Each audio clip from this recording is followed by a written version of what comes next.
Hi, boys and girls. It's me, Butch. My name is Terry David Silvercloud. I'm not native, it just sounds that way. I'm 81 years old. Today is, I forgot, I think the 14th or 15th of December, Wednesday. Excuse me. So we're getting a bit of sun, and I'm taking advantage of that to see what the lighting would be like, making another video and testing out, trying to make my sound a bit better. Uh, I don't have much to attach the wireless mics to, and so I'm trying a couple different things here.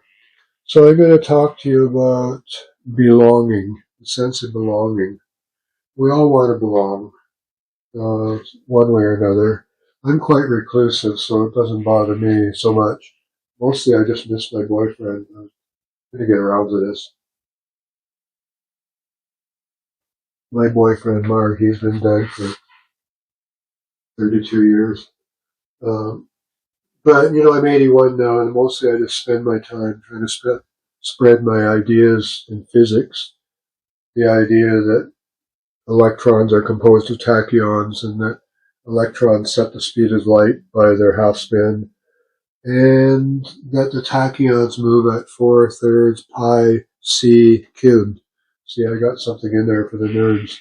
The nerds might get it. I have to cough again, I'm sorry. Smoking too much pot, I guess. I have been smoking too much because this is a second take. I made, well, I don't know if it's a second take or not. We'll see how it goes. I screwed up just a while ago, so I smoked some more pot. Here I am doing it again. What were I talking about? So belonging, so Butch, just because of the way his life went, he was a nerd, and circumstances sort of meant that he wasn't very often part of groups. It just didn't happen. Yeah, we moved so much, I didn't have a chance, and it just didn't work out. And when you're in some kind of environments, one school I was in, being the smart kid in the class doesn't necessarily win you accolades, unfortunately. One more time. Nevertheless, when I was fairly young, I got to be part of a group because I joined Sea Scouts. And when I was about 14, most of the older scouts turned 18 and had to leave, and there was a whole host of young ones like me. And the troop leaders, the adult males who ran the troop, advised me that I was now a patrol leader. So I didn't have to make friends. They were given to me. I was literally told to go pick out 6 other guys or so, and they're going to be your patrol, and make one of them your seconder. So that's exactly what I did. I picked out a guy almost instantly who I wanted to be my seconder. He was a couple of years younger than me, and then I picked out another bunch of guys, and we became a patrol. And eventually, because I joined the reserves, I couldn't always attend, and I got the seconder to be the. We switched jobs because I couldn't always be there for the troop meeting. Um, Anyhow, I got used to at a very early age being a leader, and then I joined the Navy. I was in Navy Reserves, but then I joined the regular forces and went to officer school in Esquimalt, British Columbia. And the officer school there was designed primarily for to train pilots to be officers, because if you're going to be a pilot, you have to be an officer. That's just the way it works. But they were also training other guys like me directly out of high school to be officers. They were short on officers, so they just were looking for really smart boys, and which was one of them. And they said, "Come with us, boy. We're going to turn you into an officer." And they did. I have to cough again. Hang on. It's the pot. Where were we? But to make this story short, because I babble on and on, I'm an ADHD type. Um, the training facility had a very large parade square with 3 buildings, 3 major buildings, and two on one of the long sides and one on the end. And the building on the end of this large area, which was the parade square. When we were junior cadets, we had to run it. We could not march anywhere. No matter where we were going, we had to run, jog everywhere. And we were not allowed to go across the parade square. You had to go around it. Even if even if the shortest distance was there, you had to jog around it. You were not allowed to be on the parade square unless it was official. Anyhow, see what ADHD people do, they divert. The memory comes back. So what I wanted to tell you about this experience was that that building, which held the lounge and the cafeteria and school classrooms and stuff like that, had a big sign above the entrance door, and the sign said, "Follow me, follow me." So that was sort of instilled into me, and later on, at sort of further on towards the end of our training, it was a 1 year course, 1 year crash course to turn me into an officer. I still had to learn how to drive a ship, and that came next. So they sent me to a ship to learn how to drive a ship. But part of that was when the last sort of third or so of our training, I was made a cadet captain. Again, even if I wasn't really that great at socializing, if you're the boss, you're immediately you're all part of it. You're setting the tone for absolutely everything. And when I was an adult, I got into playing adult hockey because I didn't have a chance as a kid. And it turned out I joined a huge league in Toronto, which you could start as a beginner. You didn't have to know, even if you didn't know how to skate, you could still join it. Anyhow, you were assigned a team, and my team, we're just a bunch of strangers meeting, and we're going to start as a team, sort of beginner level. At least that's the idea. You had to pick a captain. They picked the oldest guy, and it was me. And they loved me. But immediately I had a group, and I was in touch with everybody on the team every week. Because I was, you're going to be the captain, it's going to come with some work, and I had to, during hockey season, pretty much phone every single person on my team once a week to give them a scoop on when we might be practicing, or just when the game was on, just stuff like that. So I talked to each individual team member briefly at least once a week during our hockey season. Where am I going with all that? You need self-confidence to be a leader, and so I started gaining it early. And you don't have to worry about whether you're weird or not. Nobody really cares, most people are more worried about how they appear than what you appear. And if you just take charge, people will think you are in charge. Act like you're in charge, and people will think you are. So self-confidence can sometimes take a while. You may not be happy about your appearance, either like for many reasons. I don't, the most obvious one is you think you're not attractive enough. But you've got to make do with what you've got. And if you're overweight and you care and you think, well, that's a detriment to you somehow, then work on becoming less weighty. And remember, there's different body types. If you were born with very, very wide hips, when you get to be in your 30s, 40s, those wide hips were already fairly wide, and when you start packing on some pounds, you might get to be a pretty big boy. The point I'm trying to make there is you can only lose so much. So assess what kind of body you have and what you want to be. Butch is vain, and he always liked looking good. I'm overcoming my vanity by appearing with, still have some sores on my body from my hormone issues, but I don't have much time left because I could die of a stroke at any time. But Butch likes to use his, I can't say I like it, but Butch likes to use his dumbbells every single day, these days particularly. When I was younger in my studio, I kept a barbell, And I tried to push that 2 or 3 times a week, a few times, or lift it. Mostly, especially in my old age, because my knees are shot. I want to keep my shoulders and my upper arms strong, just so I can stand up and lift myself up. Plus, it keeps the try not to bang into the microphone here. Hang on, gotta move you, Mr. Microphone, over there. What was I talking about? I don't want the skin to get saggy in my arms, just because I'm vain. But you gotta want it. The drag about looking good. The really bad news. Are you ready for it? It's work. I'll say it once again. Sorry, boys and girls. It's work. You gotta want it. No pain, no gain. It's the way it is.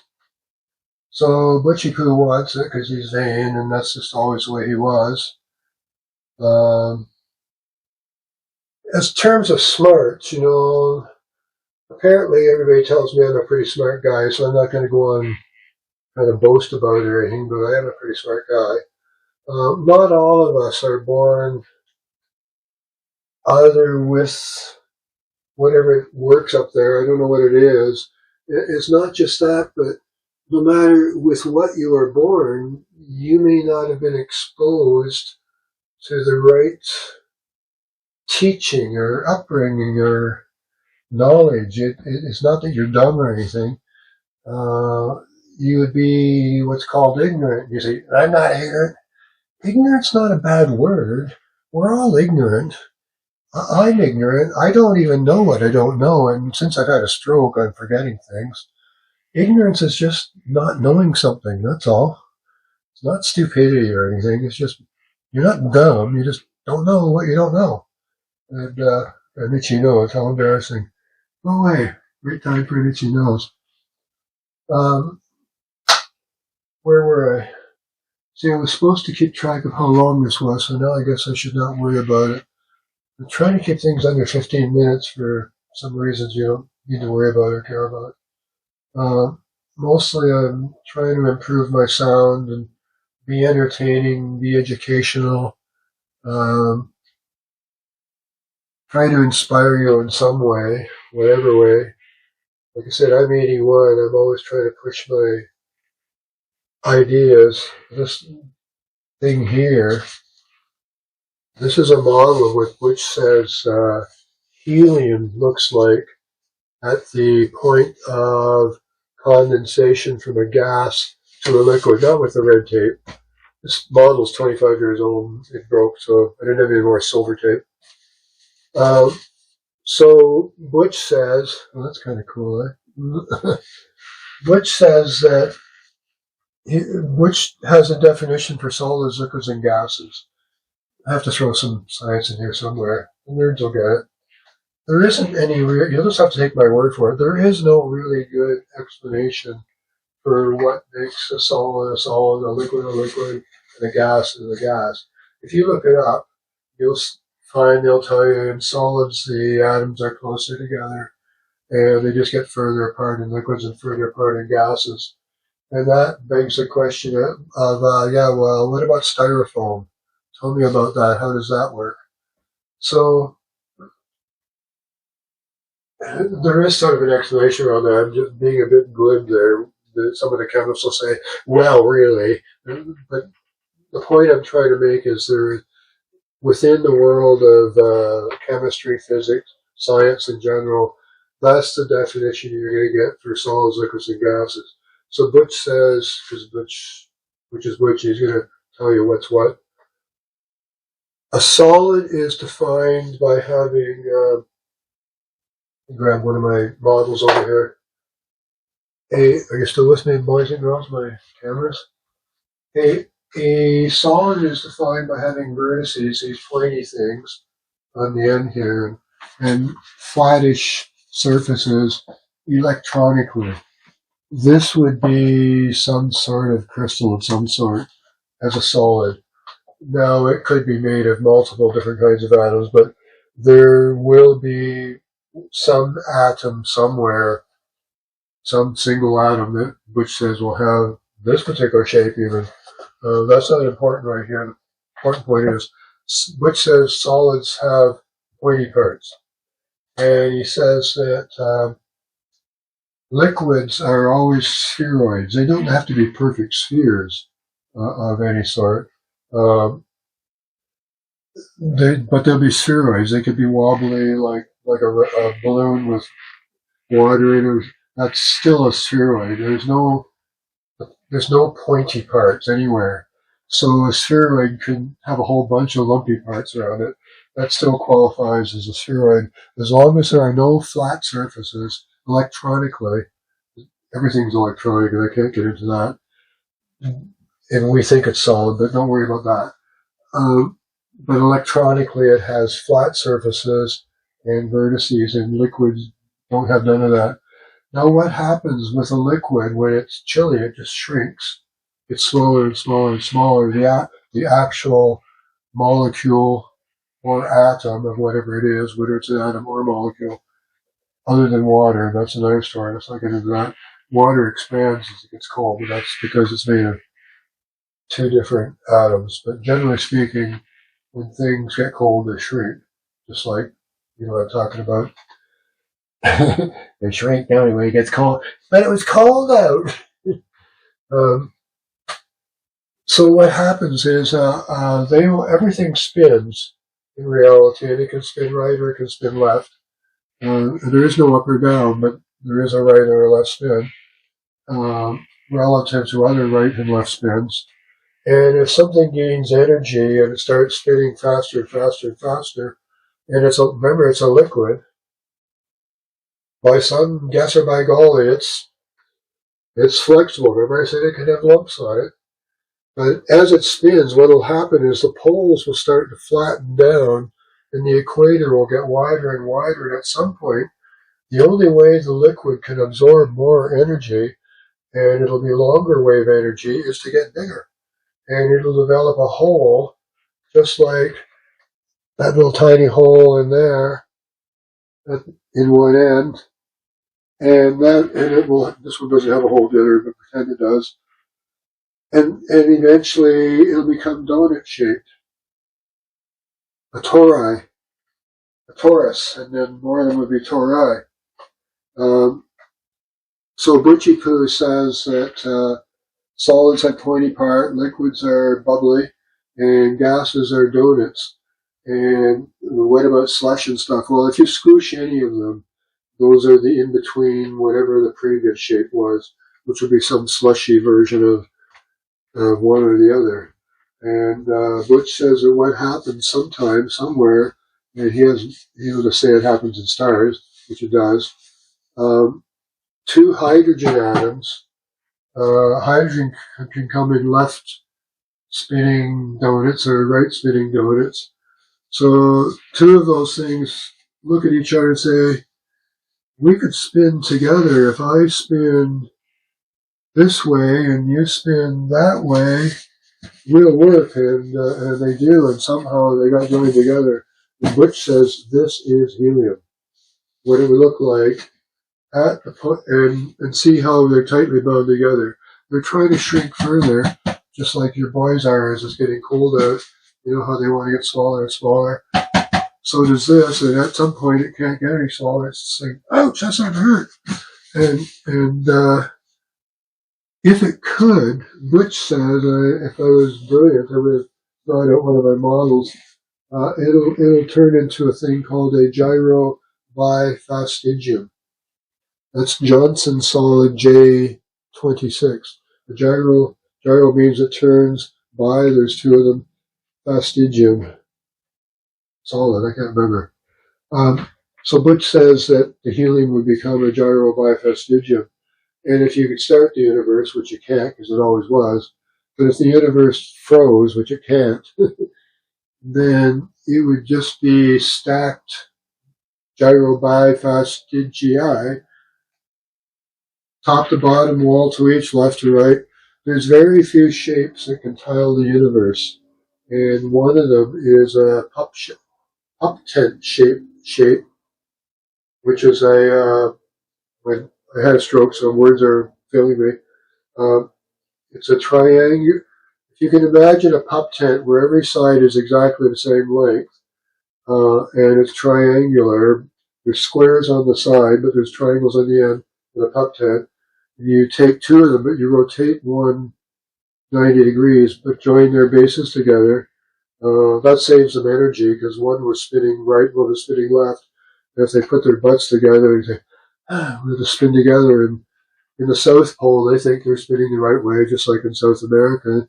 In the North Pole, they think they're spinning the right way because they're up north. They're just spinning. But they would be gyro bifastigi. But the pup tents, those things can tile the universe. Whether they're gyroed or not, they can still tile the universe. And there's very few shapes that can do that. So I forgot to check the time, of course, because I'm an idiot. It was supposed to be under 15 minutes. But I'm going to show you, I'm actually, oh good, the microphone's on. So I'm testing this microphone to see how that sounds. And you guys there, I'm using your onboard microphone this time. You guys there, you don't count. Your microphone's on, but you're just a backup so I can try to synchronize the three tracks when I put you all in. I'm going to put you all into Open Broadcast Studio, OBS. It's freeware you can download to edit videos, or people that do streaming, you know, like where you want to while you're streaming, call up different cameras and things. And you could do all that using your computer as the control center using Open Broadcast Studio, which is what I'm using right now as you're watching this. That's because I want to put these three different cameras together in one video. And difficult as it may be, I'm going to try to do that. I have to have a drink. Oh my goodness. So what I got to do is I have to wrap this up. I think I got some science in there. Did I talk about exercising? I'm smoking a shitload of dope because I screwed up earlier and had to retake this. I forgot what the hell I was talking about the first time. But I just want to encourage all of you to do your best, and everything will be okay. Don't be afraid to be afraid. Everybody's afraid of something, even Butch. I don't know what I'm afraid of, but I'm sure there's something. Being hurt. I hurt all the time anyway. I take a lot of painkillers. They're sort of working right now, that's why I'm so... Okay, I'm going to turn off the cameras one by one and say goodbye, alright? So here we go. I'm going to come up to you, and I'm going to say thanks for coming. I'm going to touch your button. You ready? Bye from Butch. Did it work? Not yet.